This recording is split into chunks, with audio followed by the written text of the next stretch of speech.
Hello, everyone. Welcome back to our third installment of The Lab. I'm Autumn, I'm Samara, and and today, today our lovely guest is Meg Martin. Okay. We're so glad to have you on. Um, Introduce yourself to the people. Let them know a little bit about who is Meg Martin. What is your relationship with the social justice doc? Got you, got you. Thank you guys for having me on. This is like really crazy, this setup.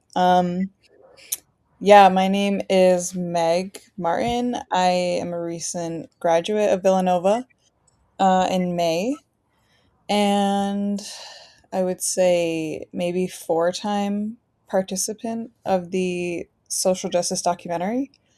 Um, Majored in communications, created a Native Indigenous Student Association with Autumn, went to Brazil, the Philippines, where else? Kenya, participated in a doc before I even went to Villanova. Hmm. Um, and I went to Morocco with you guys last October as an associate producer.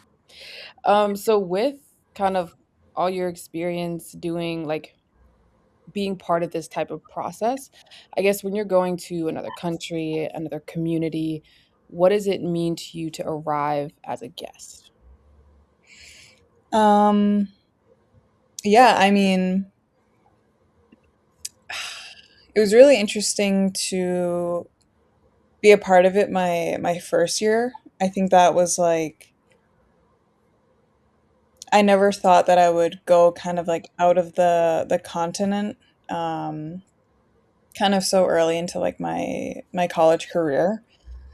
Um and going to Kenya, um that was a lot of preparation. I feel like before kind of even going to university, I really only knew about like West Africa, and Mhm. then we were going to like this whole other side, East Africa, um, and we were dealing with like the language and culture, but also like there was sustainable development goals, um, and it was really interesting to try to prepare like linguistically.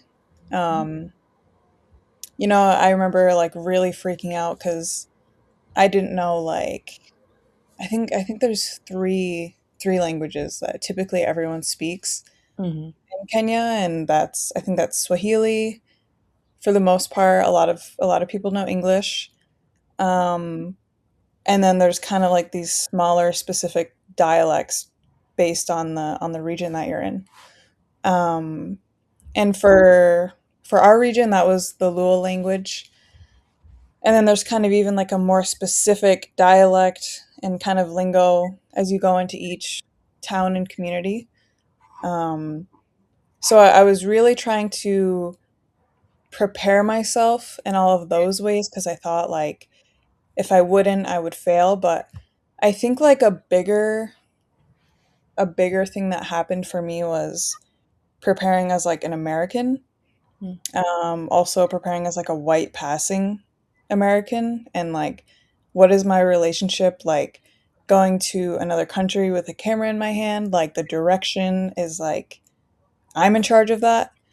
Um, but also like in terms of women's rights, because that's what we were doing. Right. I really had to, I guess, like check myself before I went. Um, so I would say that was like a huge process, and I'm sure every every single country is different to prepare yourself for, and I'm sure you guys also kind of went through your own things preparing for going on a trip.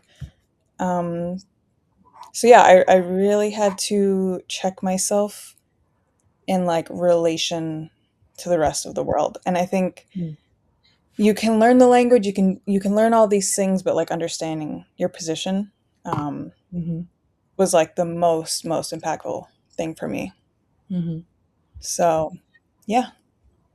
I really Yeah. love what you said. I also think that like a lot of times language really changes like as people were growing and as new generations are coming, or at least that's something I've seen my parents navigate. Like when they, my parents are also from Kenya. So when they go back and they also start to communicate, whether it be with like their siblings or their parents, one thing that I really notice is that there's a lot of new words that my parents are like, what's going on? Wait, that's a new way to say that, or that's a new thing, or a new phrase, or just like the lingo changes with time. So I really think that like being present and what you said about like your positionality, like I really resonate with that. Like when you're traveling and you don't really know the culture too well or the language. Mhm. Yeah, I also liked what you were saying in terms of, like, checking yourself in a way of looking at where you are in relation to where you're going and just kind of going outside yourself to be more, like, ethical in preparing for the trip. Could you, I guess, let people know a little bit more about your background, where you're coming from, how this was through, like, an indigenous, perspective? Yeah, that was like a really crazy year for me. Like an internal in an internal way. Mhm, But I'm from a reservation that's like kind of seated at the border of Canada and New York State. Um, I went to an all native high school, all native middle school, elementary school, like whatever is before that, Head Start. Um, and I only grew up around the people that like, were like me.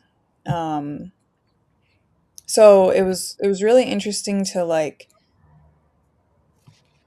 I think more understand my position at Villanova because I was like, whoa, Autumn, this was before you were there. mhm, Because I think I was a sophomore. Um, yeah, that mhm. must have been before you were there. Yeah, Or yeah. I think you were here a year before, yeah. um, so yeah, and there were no other native students as far as I knew there. So that was like going from everything surrounding you to, you know, having quote unquote no one, even though I did have a lot of people Mhm, um, there to support me. But hold on, I'm trying to mhm. recircle kind of back. Mhm, yeah, just, like, in terms of, I guess, coming from an indigenous background. Because again, like, what stood out to me is you were saying how you're white passing, and, like, when I first met you, like, we started talking about identity pretty quickly, like, I was introduced to you as being another Native person, but you had to kind of think of yourself like, step outside of your identity for a minute, so I guess, I don't know, Hmm. just expanding on that in terms of what it looks like going to another country. Yeah, okay, yeah, back on that part.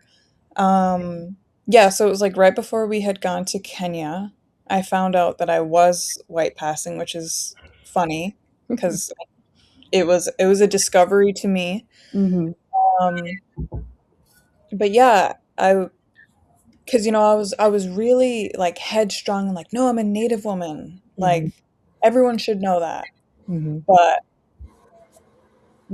there was the I don't know, assistant professor, associate producer at that time. He was like, "No, you're white, mhm, and we're going to East Africa, and you will be perceived as that. When you walk into a room, people are not gonna go, 'Oh yeah, that's a Mohawk woman.' They're gonna go, 'That's a white American,' you mhm, know." So that was that was something that was probably most important for me to understand, um, especially because I was a director. And I was like, had this idea of feminism mhm, in my head, and I thought I knew everything about it because I'm a woman, but there's degrees and there's levels and there's depth to it based on the country that you're going to. Um, and that was like the most American thing I could have done, mhm. to be like, no, like Yeah. me, because, like being Native American, you're like, yeah, I like no, I'm like American, like, Mhm, you and so that was just a very ignorant stance that I had, and I got checked right away. And really, like, there's these things that do matter. Like being a Mohawk woman to me does is like my whole it was my whole upbringing, right? Mhm. But I think perception and relationships in the world are more important because, kind of like I was saying earlier, I've been to the Philippines, Brazil, um, Kenya, and it's like I was perceived as something different in each area, in each different country. Um, and I'm perceived as something different even here in the United States. Like when I'm here, it's like, oh yeah, you're from here. I know who you are. But I could go to another res, and it's like just understanding your relationship with other people was the most important part. And I don't know if Hezi was there to talk to you guys about it, but we had like this whole like feminist like uprising while we were there, which Mm, was crazy. Mhm. And mm, that was like we had done a wrong, all the women in the class. We weren't listening to the women that we were interviewing while we were in Siaya, Kenya. mm. And we thought we were right because like we couldn't see ourselves outside of what we had already known. We couldn't be uncomfortable. We weren't taking a risk. We weren't keeping ourselves open to grow. Um, and so yeah, that is like that was a crazy time. I mean, I'm sure you guys are used to me like lecturing like the whole class every single year, like you need to do this, you need to do that. But I was obviously not always like that, super ignorant. I think when we were there, I was called arrogant in my ignorance, which like changed my whole world. I was like, oh damn, like I got to go back to square one. I got to relearn this. Um, Maybe that is like an extreme kind of example of what it means to be in social justice doc, but Mhm. again, there's different um, experiences in every country. So vulnerability, it is a probably a buzzword, Mhm. um, but for a lot of people, it's super uncomfortable and maybe too uncomfortable. But that is like, yeah, including your background, because as a Native woman, Northeast Native woman, like my experiences are completely different from maybe a Southwest Native woman. Like, let's talk about that. We're still on the same continent. Let's talk about that part. But um, you just have to be vulnerable with where you are coming from and where you want to go. Just for context, because I only know like I don't know a whole lot about the Kenya trip. So like Mhm. for our audience, like what was the main storyline or the main collaborators? Like what were you all focusing on and trying to accomplish with the women in Kenya? Yeah, so we based our documentary off of the research of, she was a postdoctoral fellow, I believe, for Hmm. Villanova. Um, but Dr. Irene Owino, and she was mainly focused on the sustainable development goals in Kenya and in her region, which was Siaya. Um, there's water, there's education, but we kind of came to the understanding that all of those things are rooted in women's rights. Right. Um, and we really tried to weave all of that together because we felt like it was this like continuous cycle, so to speak, that was happening there in this region. There was a lot of shame about like menstruation and sexual education. So we followed two women kind of like in different stages of their life, um, who are part of this. It was like a women's advocate, women's health group. And they were mentors, and they both talk about their story in the entire documentary, um, and explain, like, this is what I went through. I don't want the younger generation to go through this. What made Mhm. you keep coming back? Like, if that was your intro to your first year, what was it that made you say, okay, I'm not done? Ooh, great question. That is such a good question. Okay, because then I went back the year after that, and Yeah, again, for real. I think I think I was really enthralled, if that's the word, with the process Mm, that this takes. The amount of unlearning that you have to do while you're doing it. Um, and the people that, you get to meet, like the main collaborator, her name was Durin, her name is Durin. We still like call today, like we just had a really good connection.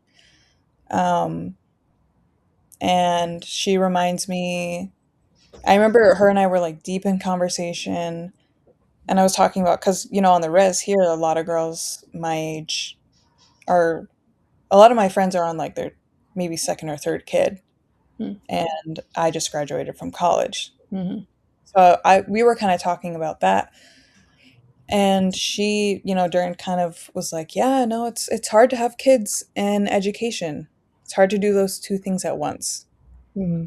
especially if you are the primary caregiver, feeder, everything in the household.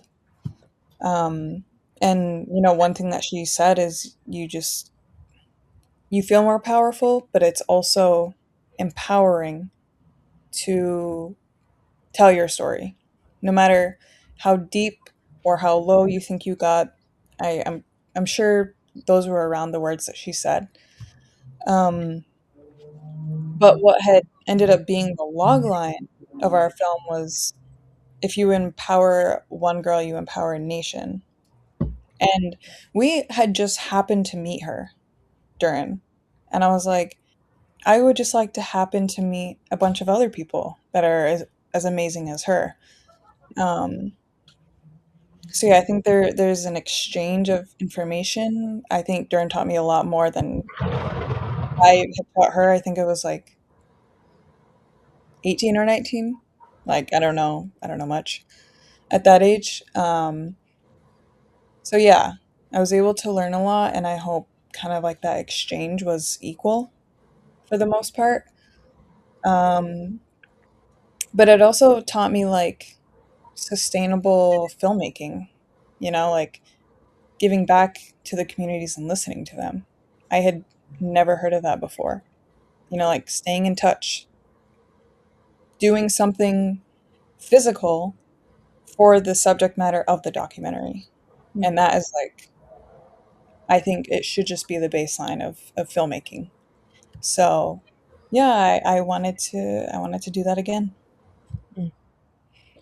Yeah, I think kind of what you were talking about when it came to things that you learned on the trip.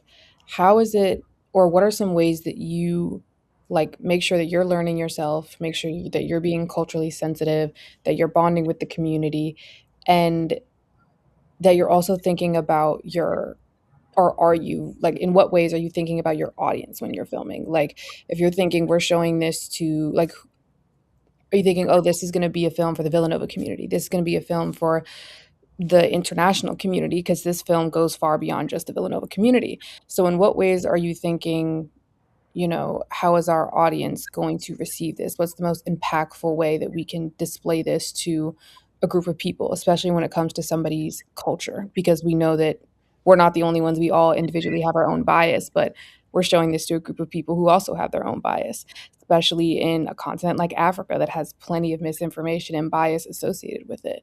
So, and Morocco and all the places we've been, like this doc has been truly. So, what are some ways that you think about your audience and how to be kind of culturally sensitive and like aware? Yeah, I love that question. Because it is something I thought about every single year that I was in doc. Because it's, we're always, and I don't want to speak for everyone in this group, but I think the thought crosses our mind of like, okay, we're showing this at the premiere. it will be mainly Villanova people. Um, Super hyper Catholic institution. And what are they going to think about it? Is it going to land with them? And then the wider American audience that we're going to be showing this to, whether it's renting it, film festivals and whatnot. Um, and then there's the local community perspective that you're trying to put into account. Um, and that was like a hard balance for me to always juggle, you know? And I think a big key was I am not Kenyan, I am not from Siaya, but and I'm from where I'm from. Whatever community that might be in America, you know, like I that will those two things will never change. Um, I think what's important to understand is me as a filmmaker, everyone as a filmmaker in the class. You know, you choose to hit record on purpose. You choose to ask certain questions on purpose. It will never be like subjective or objective, you know, your biases will be inevitably in the cut that you show, no matter who you are and what you're making this about. And so that was really important for me to understand because I remember I was always asking Hezi like, like I don't deserve to do this. I'm not Kenyan. Like I don't know this experience. And he was like, "Well, are you listening to the interviews? Are you really trying to understand what everyone is saying?" And I was like, "Yeah, I think like I was just not sure."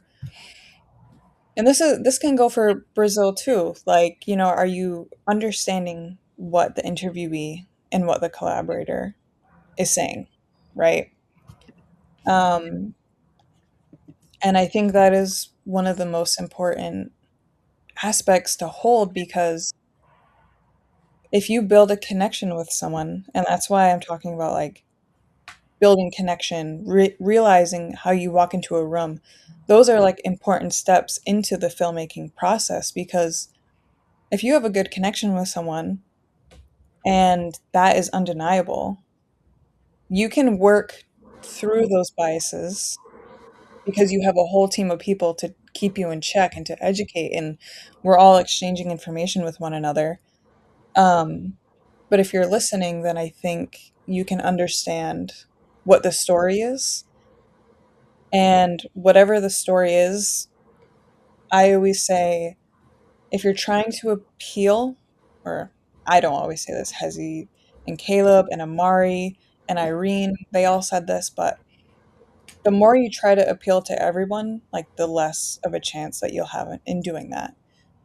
Whereas if you're trying to appeal to someone specific and tell the whole detailed story, then that's where people can kind of find their similarities and maybe agree upon differences, so to speak. So yeah, I mean, what was the example I was going to put up? Okay, yeah, so we had this big, huge thing with Her Time Is Now, which is the women's period poverty sex education doc in Kenya. Um, we had this idea um, because we basically messed up while we were there. Um, Irene was talking to a bunch of girls that were at her former primary school, and you know we were like, "We have to go to lunch. We have to go to lunch." And she was like, "Hold on, I just want to talk to them." Like, but the bus was moving, and some of us were ready to stay with her. Like, we can be hungry for a little bit, you know, but it was like, no, we have to eat.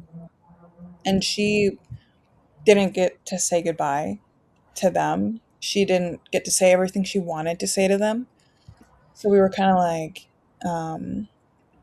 Irene, we're really sorry about that. It's weighing very heavy. what if this film is dedicated to that group of girls that you were trying to talk to? What are the things that you wanted to tell them? And then that was kind of like the backbone of the doc, so to speak. So I don't know how to I don't know how to come back from that, but And I guess another thought I was having when it comes to like lenses and whose lens you're looking through, and doing things with intention is kind of archival footage. So, like, when we're looking at archival and outside media to bring into the doc, what are some ways that you found are like, especially with indigenous stories, how do you avoid getting media that's like framed through a colonial lens or doing so intentionally in order to tell the audience something? mhm. As soon as you started saying that, I immediately thought of maybe a very specific example that you're talking about. Um, yeah, archival can be extremely, extremely useful depending on how you're using it. And when we're talking about stereotypes, like there's a very artistic, almost sarcastic way that you can do it. But there's also the fact of the nature, a lot of these social justice stories, we're talking about people who have always been framed that way.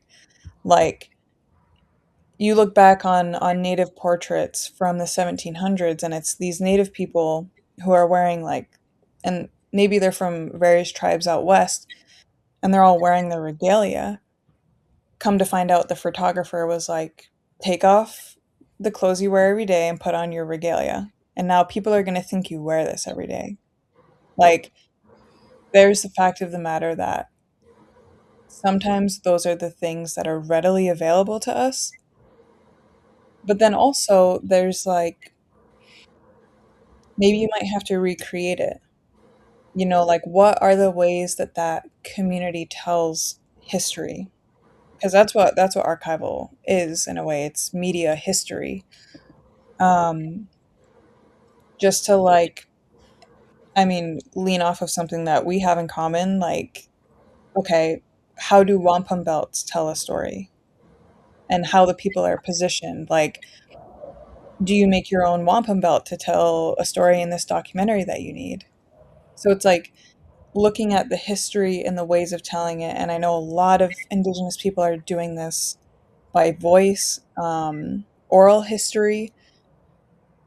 And so that can be a challenge in itself. But in speaking of using it like sarcastically, like the film I just produced, Seeds We Bury, we used a lot of harmful cartoons, kind of, how would I explain it? It just hits hard, to be honest, in the film. I don't know how I would explain it. I remember sitting there editing it on Easter break, like, alone in the lab, and I was like, "Oh, this is rough." Mhm. Um, but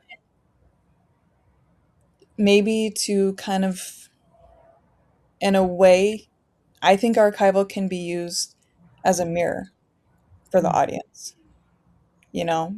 Because I remember when my parents were watching it, we just rewatched it like 2 weeks ago. I love the film so much. Mhm. Um, they were like, "Whoa, I grew up watching that." And when you parallel it with something like the way you did in this doc, it looks terrible.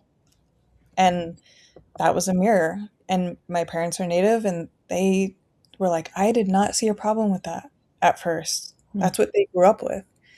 Um, so I think in a way it can be used in that way. Mhm.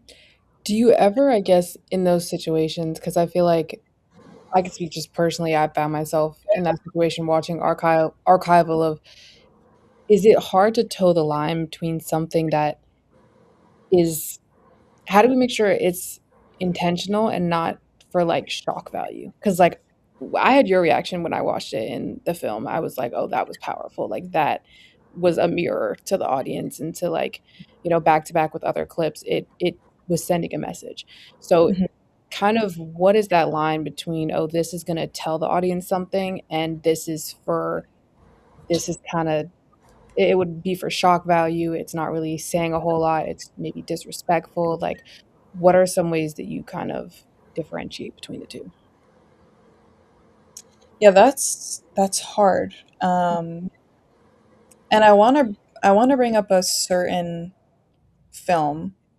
Um, I remember because I've had conversations about this film all 4 years that I was at Villanova. Um, and besides my own, it was the first social doc I had seen, and it was Sankofa, Mm, and that opens up with a lot. It opens up with a gunshot, and you see everything in that. Not a lot is blurred, and I think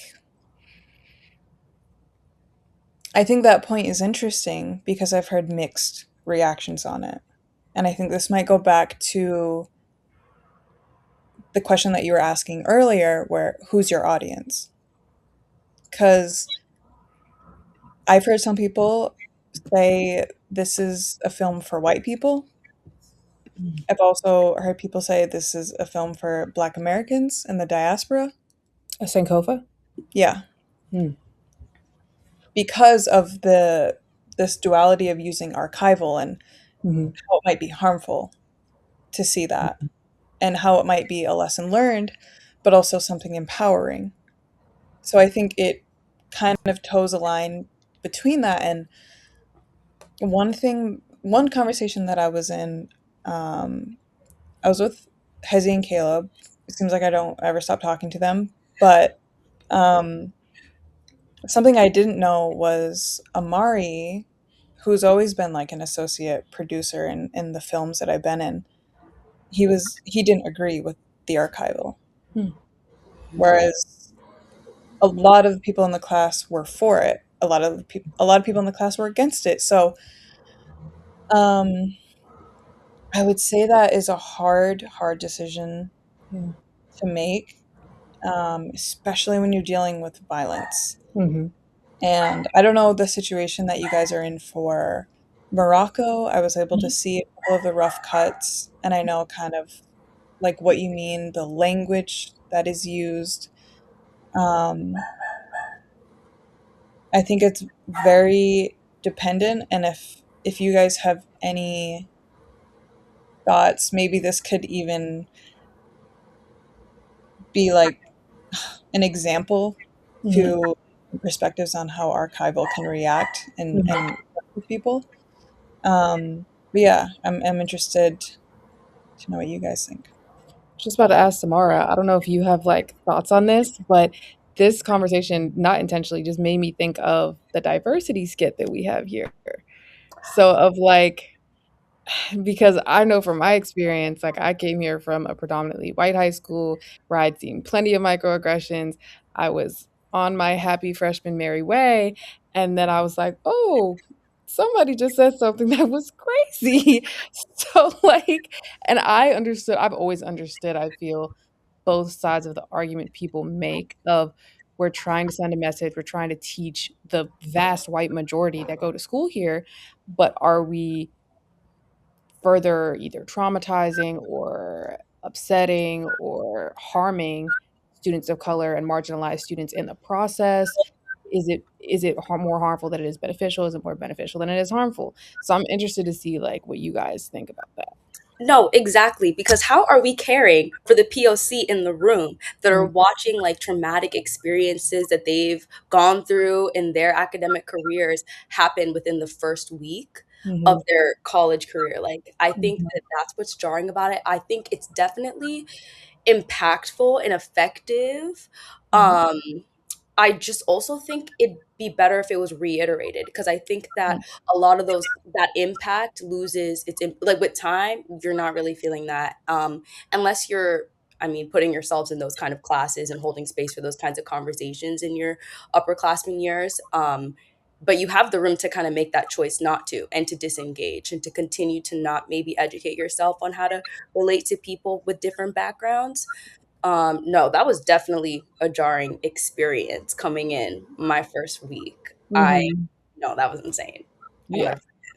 'Cause it's like I hate saying, like, it was so crazy, but I also get it because it's like the discomfort that a lot of marginalized students have felt for a long time, they're now like people of like a dominant social group are being forced to feel that discomfort. Like there is nowhere to go. Like you came in here under a pretense that you were not going to watch what you're about to watch. So I understand the intention and the impact, and perhaps it did have, some sort of impact on somebody in the audience who's not of like a marginalized identity. But again, I also have always understood, like, as being in that seat, the argument of like, "Woo, okay, all right." Like maybe I've been through it so many times that I'm like, all right, I was able to kind of brush that off. But not everybody's coming from a majority white environment. Not everybody's coming from the same environment. Not everybody is used to microaggressions or hearing things this jarring like immediately, kind of when you're getting on campus. So I think it's I don't know, it's such an interesting like part of it all. Um, Meg, did you do the skit as well, or did you see the skit as well? I did this past skit Okay, where we had to change around a lot of stuff. because you transferred, right? So did you see it as like an incoming student? Oh, yeah, yeah, yeah. I remember we had 5 people run out crying. And then that was the year after that was when they introduced the talking circle. Ah, yes. So My first, first year you did guys not just have watched it. I it. was just about to say I did not know there was ever a version without the debrief. Y'all were There was watching it and just carrying No, on. just cold turkey. it was you're walking out like yeah, there's no debrief at all. Okay. My first year, and I'm pretty sure I don't know how long diversity skit has been going on, but Mhm, for the many years that it had happened before that as well. Um, yeah, it must have been a strong year. mhm, But the crazier part about that is these are stories written after real life experiences. mhm, So there's that. mhm, Um, I think the plants is what really will mhm, make people feel uncomfortable. Um, I feel like we're straying away, but the crazy part, and maybe this will relate, but the crazy part is you have plants to incite a reaction, and then there's some people who you think are that are not, who are mhm, like, "Yeah, skit 1 was funny." Like, I think that all the time. So, that is the risk you always run with making a decision like that, and I've mhm, seen that time and time again. Um, so yeah, there's people who will get it, who will feel it, who will have, like, an aha moment, as we know it, and then there's people who go, "Oh, mhm, like, hilarious, mhm, unaffected." mhm, Um, and I guess that is the life and the love of filmmaking, you never know which you're gonna get, but, yeah, mhm. I'm glad you brought up diversity skit 'cause it can be split for sure. At what point, because when you go there, when you're setting up the trip, like, you're getting consent from this community to film certain things. At what point or in what ways do you, like, reinforce or, like, kind of continue that consent? Or, like, when do you know what stories to bring to the world and to keep within that community, I guess? That is a good question. Um, wow, heavy hitters. Trying to think. You know, let me think. I an Mhm. example that does come to mind, um, is Her Time Is Now, because we did not say the full story, um, because I guess we were afraid. Yeah, Yes. perfect. So yeah, we and in speaking with Durin, I remember because I was interviewing her, I think I just said, "Hi, what is your name?" And she said, "My name is Durin," and we were probably recording her interview for 2 hours. Mm, She went beat by beat. She said, "I have something to say." I think I might have asked her one other question, a follow-up question, and we had it. We had our big informative interview. This is who Durin is. She just kept going. mm, Um, and she said a lot in that interview that we did not put in. mm, Um, and I think that is why having a strong, solid connection with your collaborator and the community is so important. Like it doesn't necessarily have to stay on this super hyper professional level, like student to collaborator. Like you want to get to know the people you're making the film with, like you're going to be working on it for a long time. And uh I don't think I was sleeping at all that year, so probably going to bed at 3, 4 a.m. every single night. And that was because the time difference that we had from here to Kenya. I would have to stay up and talk to Darn as she was waking up. mm, But we got really close and we got to know each other on a very deep level. And I think she was really upset that we did not put her whole life story out there. And that was kind of like a majority rule mm, of the class and probably a miscommunication of myself as a director. Um, but a lot of the class didn't feel comfortable telling her whole story because they thought it would kind of lead her into trouble. mm. Um, and a lot of people were like, "No, like, what if people in her community hear about what she's going through and start to stigmatize her?" And I said, "During like, this is what everyone is saying. Like, am I going crazy? I don't know. Like, did I misunderstand you? Did me and this group of writers, did we misunderstand you? Like, do you not want this in?" And she was like, "No, like, please put it back in." And we did not end up doing that. Um, and I don't even know how that connects to the question. Maybe it can you can take bits and pieces from it, but understanding where you're at, your relationship, are like the pre, I guess, exercises to telling a story. Because I think if you don't have that, then you're too afraid to tell it. Mm. And being too afraid to tell someone else's story is crazy, like we're dealing with heavy subject matter. Like if you want to I guess if you want to do National Geographic and film lions and penguins like with no risk at all, then you can do that too, but um it is a constant collaboration. I think that's why our class calls it collaboration, not subject, not even subject matter. Um, because it goes truly so deep, and it might literally be the opinion and the difference of one person that can change an entire story. Like